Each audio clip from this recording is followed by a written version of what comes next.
Hello friends, आज की video में हम बात करने जा रहे हैं एक 2 रुपये के डेट फ्री पेनी स्टॉक के बारे में, जो कि इससे पहले केमिकल सेक्टर में अपना बिजनेस करती थी, लेकिन आजकल के डेट में वो पूरी तरह से फार्मा सेक्टर में शिफ्ट हो गई है। तो इस स्टॉक के ऊपर हम डिटेल एनालिसिस करेंगे, जिसमें से हम देखेंगे सबसे पहले इस कंपनी का बिजनेस मॉडल, एंड देन इसका हम टेक्निकल चार्ट एनालाइज करेंगे, एंड फाइनली मैं एंड में आपको ये भी बताऊंगा कि आपको ये स्टॉक बाय करना चाहिए या सेल या फिर होल्ड करके चलना चाहिए। तो चलिए स्टार्ट करते हैं आज की वीडियो बिना किसी डीले के। एंड सबसे पहले हम बात करें अगर इस कंपनी का बिजनेस मॉडल के बारे में, तो ये कंपनी ठीक पहले केमिकल सेक्टर में काम करती थी और वहाँ से इन्होंने अपना बिजनेस पूरी तरह से चेंज कर दिया है और पिछले कुछ सालों से ये फार्मा सेक्टर में अपना बिजनेस कर रही है। एंड अगर बात करें इनके प्रोडक्ट की, तो कावित नाम से इनके प्रोडक्ट है, जो कि ज़्यादातर ईटेबल ऑयल बनाती है, और इसके अलावा भी इनका एक स्पेशल प्रोडक्ट है जो कि आप अपने स्क्रीन पे देख सकते हैं।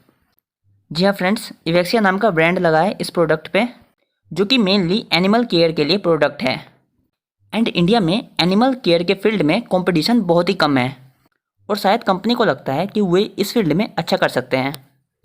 और इनके अलावा ये कंपनी ट्रेडिंग का भी बिजनेस करती है, मीन्स ये कंपनी कमोडिटी में ट्रेड करती है। एंड कमोडिटी मीन्स वही रिसोर्सेज होता है जो कि हमें नेचर से मिला हो, जैसे coal, petroleum, gold, diamond, ETC. जी हाँ फ्रेंड्स, नेम आप सभी को पता चल ही गया होगा इस स्टॉक का। मैं बात कर रहा हूँ इवेक्सिया लाइफ केयर लिमिटेड के अबाउट।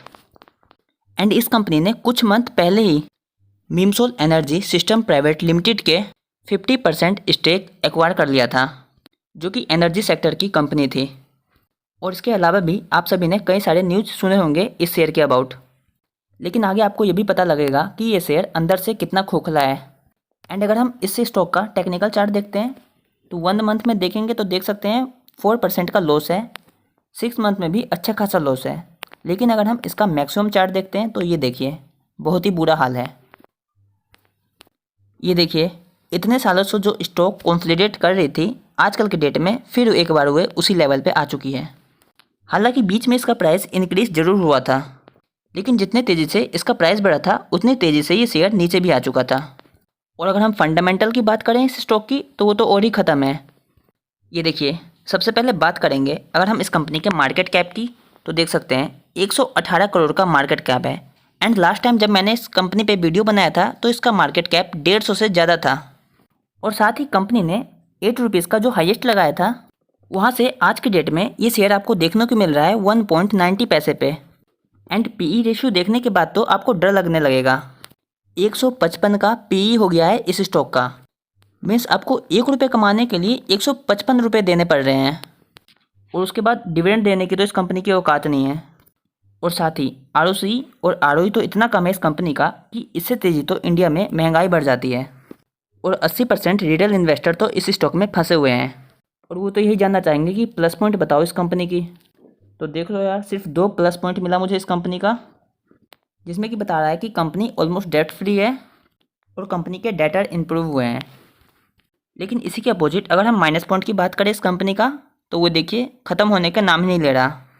और सबसे ज़्यादा शॉकिंग पॉइंट तो ये है कि प्रमोटर ने अपनी होल्डिंग डिक्रीज़ की है लास्ट क्वार्टर में, वो भी 27% की। ये देखिए शेयर होल्डर को हिला के रख देने वाला news.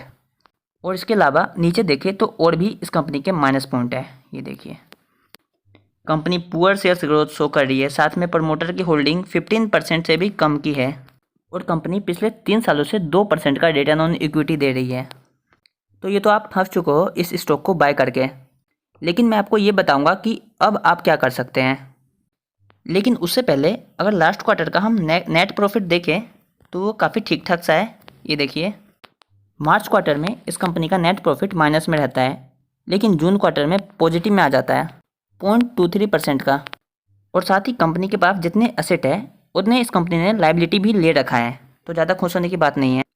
And promoter holding pattern तो मैंने आपको ऑलरेडी बता दिया है, जो कि 15% की होल्डिंग ही है प्रमोटर के पास सिर्फ।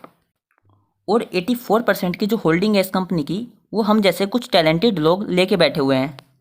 और हमसे तेज तो डोमेस्टिक वाले निकले, कम से कम 0.01% की तो होल्डिंग सेल कर दी। और ये देखिए फॉरेन वाले सही खेल गए। तो आपको करना क्या है इस स्टॉक में, बाय, सेल या होल्ड।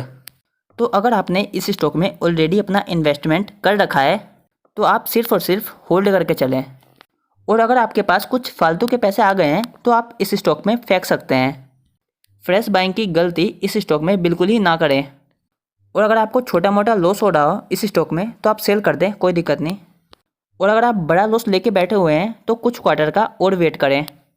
एंड इस वीडियो के रिगार्डिंग आपका कोई डाउट रह गया है तो आप कमेंट में ज़रूर पूछें, और इसी तरह का नॉलेजेबल वीडियो देखते रहने के लिए हमारा चैनल सब्सक्राइब कर सकते हैं। मिलते हैं आप सभी से एक नई वीडियो में।